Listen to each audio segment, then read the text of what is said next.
안녕하세요. 보통 사람들의 영화수다 나이트 시네마입니다. 검은 사제들과 사바하로 국내 오컬트 매니아들의 사랑을 받은 장재현 감독의 신작 파묘를 보고 왔습니다. 결론부터 말씀드리자면은 아쉬운 부분도 분명 존재했지만 이 영화가 가지고 있는 장점들 덕분에 만족스럽게 관람하고 나왔습니다. 오컬트 외길 인생을 걷고 있는 감독과 최민식, 유해진, 김고은, 이도현 배우의 만남으로 제작 단계부터 많은 관심을 받아온 이 작품에 대해서 어떤 점이 좋았고 어떤 점이 아쉬웠는지 지금부터 스포일러를 포함해서 이야기해보도록 하겠습니다. 먼저 이 영화를 봤다고 했을 때 얼마나 무섭냐는 질문을 가장 많이 받은 것 같습니다. 영화가 관객에게 공포심을 주는 방법은 여러 가지가 있는데요. 최근 한국 공포 영화에서 많이 사용하는 방식은 점프스케어라고 불리는 깜짝 놀라게 하는 방식이었습니다. 개인적으로는 점프스케어 장면이 나오면 팝콘을 다 집어 던질 정도로 정말 싫어하는 그런 방식인데요. 이 영화에서도 한두 번 사용되기는 하지만 저 같은 쫄보도 흠칫 정도 하고 말 정도에서 그쳤습니다. 알 수 없는 것에 대해서 공포감을 조성한 후 영화가 끝나고 난 뒤에도 찝찝한 공포감이 가시지 않게 하는 작품들도 많죠. 한국 영화 중에서는 곡성이 대표적일 것 같은데요. 이 영화는 사건의 원인과 과정, 결과가 명확하기 때문에 그런 공포와는 결이 다른 작품이라는 생각이 듭니다. 그렇다면은 안 무서웠다는 이야기냐고 반문하실 수도 있을 것 같은데요. 공포감보다는 긴장감에 중점을 둔 작품이라고 이야기하는 것이 맞을 것 같습니다.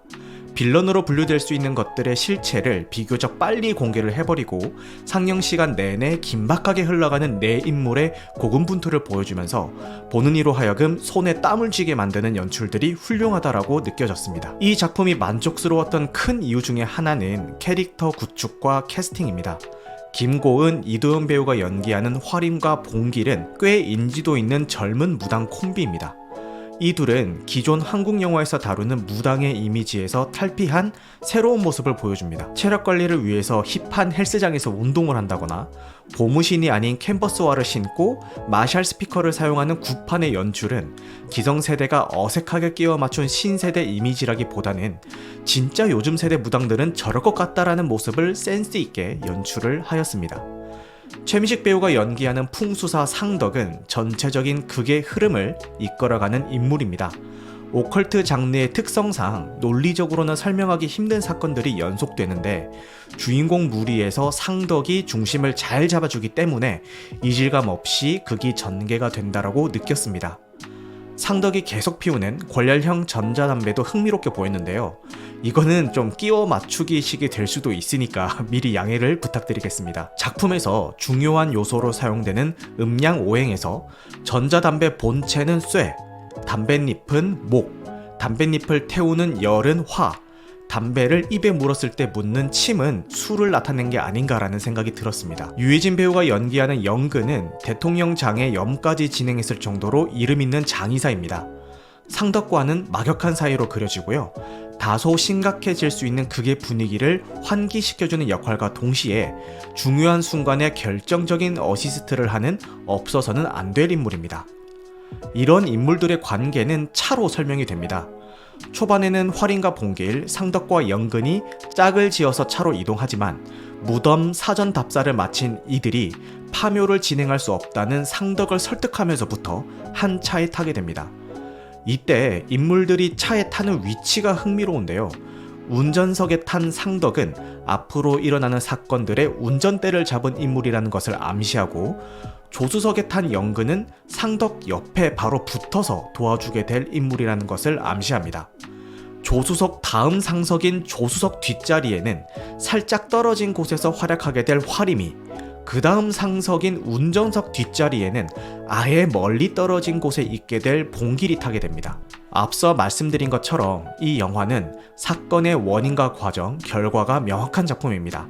따라서 해석의 여지를 남겨두기보다는 감독이 하고 싶었던 이야기를 명확하게 전달하고 있는 느낌이 듭니다. 처음에는 단순히 의뢰인의 조상 귀신을 물리치는 이야기처럼 그려지지만 영화의 중반부부터 일제시대에 남겨진 정령과 맞서 싸우는 이야기로 급선회가 됩니다. 이 부분에서 영화에 대한 평가가 갈리는 것 같습니다. 오컬트적인 분위기를 잘 빌드업 해나가다가 갑자기 크리처물로 장르가 바뀌어버려서 기대했던 바를 벗어났다고 생각하시는 분들이 불호의 이야기를 하시는 것 같은데요. 저 역시 갑자기 바뀌는 분위기에 당황하긴 했지만 그렇다라고 해서 영화 전체적인 평가가 깎일 정도로 아쉬운 건 아니었습니다. 결국 감독이 말하고 싶었던 것은 중반부부터 벌어지는 이야기일 텐데요. 정령과 화림이 대치하였을 때 왜 총포 소리가 들리지 않는가라는 정령의 질문에 전쟁은 끝났다라고 화림이 대답을 합니다. 이에 정령은 나의 전쟁은 끝나지 않았다라고 대답을 함으로써 총포 소리가 들리는 전쟁은 끝이 났지만 아직도 이 땅에 남아있는 일제의 잔재들이 남아있다라는 감독의 메시지를 담은 대화였던 것 같습니다. 이 영화의 제목인 파묘 역시 중의적인 표현으로 읽힐 수가 있는데요. 뜻 그대로 무덤을 없앤다라는 의미로 읽힐 수도 있겠지만 과거에 잘못된 것을 바로잡는 행위라고 생각한다는 감독의 인터뷰가 있었습니다. 여우가 범의 허리를 끊었다라는 영화 속 대사처럼 기순애가 한반도의 허리에 박아놓은 잘못된 것, 즉 일제의 잔재를 바로잡고 싶다라는 이야기를 하고 싶었던 게 아닐까요? 사실은 일제의 잔재에 대한 이야기였다는 것을 알고 나면은 영화에서 다시 보이는 디테일들이 있습니다. 먼저 오프닝부터 말씀을 드리자면은 LA로 향하는 비행기에 타고 있는 화림에게 승무원이 일본어로 말을 걸자 화림이 한국인이라고 이야기했음에도 승무원이 계속 일본어로 응대하는 장면이 나옵니다. 처음에는 국적 상관없이 그냥 일본어 잘하니까 계속 일본어로 응대한 거겠거니 생각을 했는데 파묘를 다시 보니까 그 장면에서 화림이 굉장히 불쾌한 표정을 짓습니다. 앞으로 일어날 이야기가 사실은 한국과 일본에 관련된 이야기라는 것을 짧은 순간에 설명해주는 오프닝이었던 것 같습니다. 상덕의 딸의 결혼식 사진 촬영 장면으로 끝이 나는 엔딩도 다시 보였는데요. 처음에는 그냥 그런 해피엔딩으로 그려놓은 것 같아서 실망스러웠습니다. 그런데 과거 독립운동가들이 거사를 치르기 전이나 후에 말끔하게 차려입고 단체 사진을 남겼듯이 일상생활에서 가장 말끔하게 차려입는 결혼식장에서 주인공 일행도 함께 단체 사진을 남겼다는 걸 보여주며 영화의 끝을 맺은 게 아닌가라는 생각이 들더라고요. 상덕이 파묘한 자리에 100원짜리 동전을 던지는 장면도 다시 보입니다. 100원에 새겨진 인물은 이순신 장군이고 상덕을 연기한 최민식 배우 역시 영화 명량에서 이순신 장군을 연기한 적이 있습니다. 배우의 필모그래피를 활용한 의도치 않은 재밌는 설정으로 보여지네요. 실제 독립운동가들의 이름을 따서 캐릭터들의 이름을 지은 것은 이미 유명한 사실입니다. 김상덕, 고영근, 이화림, 윤봉길 모두 일제에 맞서 싸운 실제 독립운동가 분들이십니다. 마지막에 정령을 물리치는 피 묻은 곡괭이 자루에도 독립운동가들의 이름이 새겨져 있습니다. 영화상에 나오는 절 이름이 보국사는 한자 뜻 그대로 나라를 지킨다는 뜻을 가지고 있고 보국사를 창건하신 스님의 이름인 원봉 역시 독립운동가 김원봉의 이름을 따르고 있습니다. 도굴꾼 무리의 이름이 철혈단이라고 언급이 되는데 철혈단은 실제 독립운동 단체의 이름입니다. 이들은 대부분 체포되거나 북으로 갔다라고 스님이 언급을 하는데 북으로 갔다라는 것은 간도 독립운동을 뜻하는 것입니다. 극중에 등장하는 운구차의 차번호는 1945이고요. 광복 연도를 나타내는 거겠죠. 상덕의 차번호인 081호는 광복절을, 화림의 차량 번호인 0301은 3.1절을 의미하게 됩니다. 매력적인 세계관과 캐릭터들을 한 작품에서 마무리하기 아쉬웠는지 작품에는 차기작들에 대한 여러가지 떡밥들이 남겨져 있습니다.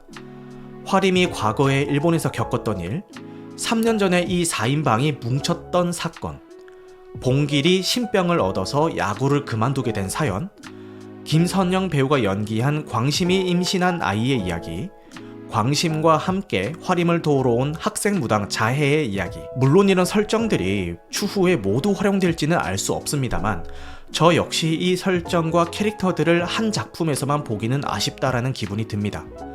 파묘의 흥행 추세가 긍정적이니 추후에 반가운 소식을 기다려보도록 하겠습니다. 이상 파묘에 대한 이야기를 마치도록 하겠습니다. 영화 같은 밤 되시길 바라겠습니다. 감사합니다.